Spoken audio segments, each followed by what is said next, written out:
Welcome to daily blog. আজকের blog হচ্ছে blog 129, অর্থাৎ 129 নম্বর দিন, 129 নম্বর ব্লগ, 129 নম্বর ভিডিও। আজকের তারিখ হচ্ছে 5ই এপ্রিল 2025। আর আজকের দিন হচ্ছে শনিবার, আর এখন বাজে হচ্ছে 11:30, 11:30 বাজে। যাই হোক, আজকে সকালবেলা উঠেছি 9টার সময়, যে অ্যাজ ইউজুয়াল যেমন উঠতে দেরি হয়ে যায়। 9টার সময় উঠে সকালে মুখ হাত পা ধুয়ে সকালে জলখাবার বলতে কালকে সন্ধ্যেবেলা মা অনেকগুলো এগরোল করেছিল, কয়েকটা রয়ে গেছিলো, সেটা সকালে মাইক্রো করে নিয়েছি। আমি আর বোন খেলাম, আর বাবার যেহেতু নিরামিষ শনিবার খায়, বাবা খেলো না, আর মায়ের যেহেতু পুজো ছিল সেই কারণে মাও সকালে আমিষ কিছু খায়নি। আর তারপর খাওয়া দাওয়া করে কথাবার্তা হচ্ছিলো, তারপর একটু পড়তে বসেছিলাম, 12টা অবধি পড়েছি। পড়ার পরে বেরোনোর কথা ছিল শনিবার, বিপ্লদার ছুটি ছিল, বলেছিল ফোন করে যে যদি বেরোই, মানে বেরোনোর কথা বলছিলাম, ঠিক আছে পড়া হয়ে গেলে বেরোবো। তারপরে মোটামুটি 12টার সময় বেরোলাম, বেরিয়ে মাঠে খানিকক্ষণ বসেছিলাম, বসার পরে ওখান থেকে বেরিয়ে যাই। বেরিয়ে এতে গেছিলাম ব্যাঙ্কে, এলাহাবাদ ব্যাঙ্কে। এপ্রিল মাস পড়ে গেছে, কিছু ডকুমেন্টেশন জমা দেওয়ার ব্যাপার ছিল সেইগুলোর জন্য, তো ওগুলো দিয়ে তারপরে বাজার করার ব্যাপার ছিল, কিন্তু এতটাই বেলা হয়ে গেছে, প্রায় 1টা বেজে গেছিলো, সেই কারণে আর বাজার টাজার করা গেল না। তারপর নজরুল মাঠেই বসেছিলাম, প্রসূনকে ডেকেছিলাম, প্রসূন ছিল, প্রসূনের সঙ্গে কথাবার্তা হচ্ছিল। হওয়ার পরে বাড়িতে এলাম, তখন প্রায় 2টো বাজে। তারপর 2টোর সময় এসে খাওয়া দাওয়া করলাম, খাওয়া দাওয়া করে মোটামুটি চানটা করলাম একটু বেলাতে। পরে চান করতে করতে প্রায় পৌনে 4টে বেজে গেছিলো। তারপর চান টান করে একটু রেস্ট নিচ্ছিলাম, তারপর একটু পড়তেই বসেছিলাম। আর এখানে শনিবার তো আমাদের ফাইনাল পুজো, শীতলা পুজো, যেটা একদম শেষ পুজোটা। সো মানে অনেক দিন ধরেই হচ্ছে, জল টল দেওয়ার ব্যাপার থাকে, আরও কিছু প্রদীপ ব্যাপার আছে, আমি ঠিক রিচুয়ালসগুলো জানি না।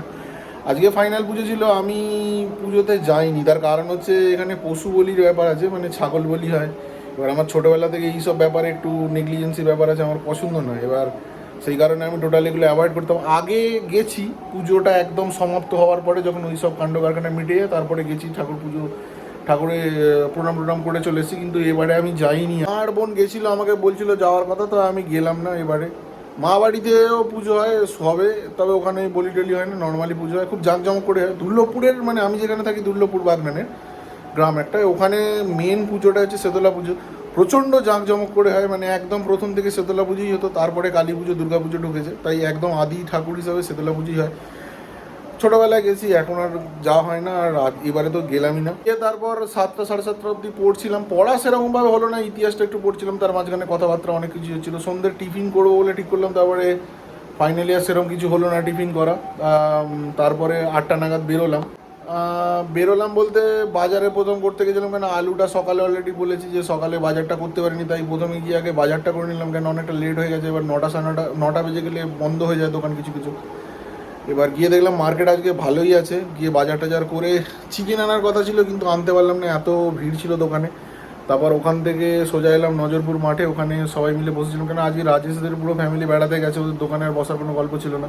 মাঠে সবাই মিলে বসেছিলাম, প্রথমে আমি আর বিপ্লবদা ছিলাম, তারপরে মাস্টারমশাইকে ফোন করলাম, মাস্টারমশাই এলো।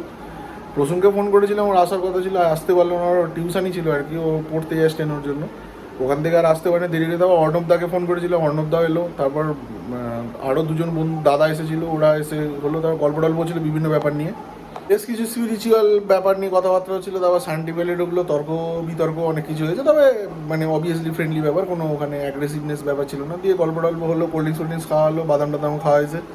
হওয়ার পরে 10:15 করে বাড়ি চলে এসেছি। এসে জামা প্যান্ট ছেড়ে খাওয়া দাওয়া করে নিয়েছি, খাওয়া দাওয়া করে এই ভিডিও বানাচ্ছি।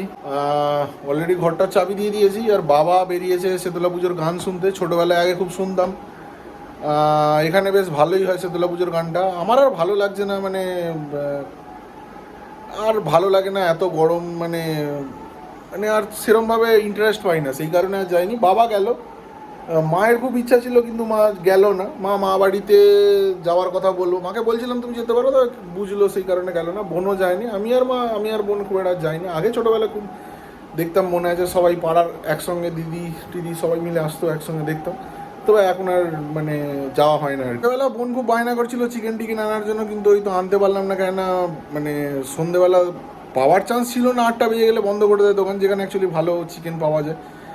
তা রাত্রিবেলা আমি গেছিলাম, দেখলাম এত ভিড় যে আনা তো সম্ভব না। রবিবার দিন ট্রাই করবো, রবিবার সাধারণত খাই না, কারণ রবিবার দিন প্রচণ্ড ভিড় হয়, এবার কালকে আবার ট্রাই করবো, যদি সকালবেলা পাওয়া যায়। ভোরবেলা ওঠার চেষ্টা করবো, না সকালবেলা গেলে পাওয়া যাবে, 10টার সময় গেলে আর কিছু পাওয়া যায় না। যাক, বলার মতো আর কিছু নেই। হ্যাঁ, মাঝখানে সোহমের সঙ্গে কথা হচ্ছিলো গিটার ফিটার নিয়ে, অনেকদিন পরে কমিউনিকেট হলো আর কি। ও বলছিল আসার কথা, দেখছি কি করা যায়। অনেক দূরে বাড়ি, সোনামুখী, বাঁকুড়াতে, এখান থেকে বহু দূর। আমি তো সেরকম কোনো অ্যাসিওরেন্স দিইনি।